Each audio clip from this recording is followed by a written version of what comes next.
श्री स्वामी समर्थ. आजची कथा आहे आईच्या विश्वासाला स्वामींचा प्रतिसाद. एका छोट्या गावात एक गरीब कुटुंब राहत होतं. घरात आई वडील त्यांचा एकुलता एक मुलगा होता.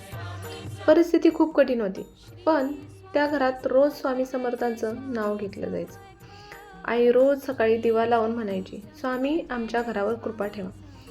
काळ पुढे जात होता. मुलगा मोठा झाला आणि कामासाठी शहरात गेला. सुरुवातीला तो रोज फोन करायचा, पण हळूहळू त्याचे फोन कमी झाले. कामाच्या तणावामुळे तो घरापासून आणि देवापासूनही दूर जाऊ लागला. एक दिवस अचानक त्याचा फोन बंद लागायला लागला. 2 दिवस, 3 दिवस, आठवडा गेला. आई वडिलांची चिंता वाढत गेली.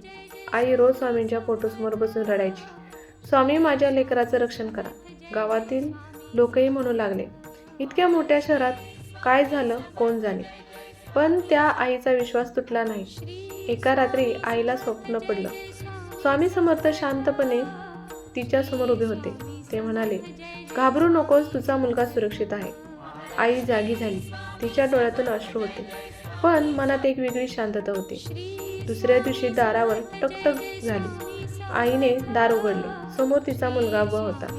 आईने त्याला घट्ट मिठी मारली आणि रडू लागली. मुलगा म्हणाला, आई माझा मोठा अपघात होणार होता, पण अचानक एक वृद्ध माणूस आला. त्यांनी मला तिथून बाजूला केलं आणि काही क्षणात मोठा अपघात झाला. मी त्यांना शोधायला मागे वळलो, पण ते कुठे दिसले नाहीत. आईच्या अंगावर शहारे आले. तिला समजलं, ते दुसरे कोणी नसून स्वामी समर्थच होते. त्या दिवसानंतरही मुलगाही रोज स्वामींचं नाव घ्यायला लागला. यातून काय आपल्याला शिकवण भेटते बघा, मनापासून केलेली प्रार्थना आणि आईचे अश्रू कधीही वाया जात नाहीत. श्री स्वामी समर्थ.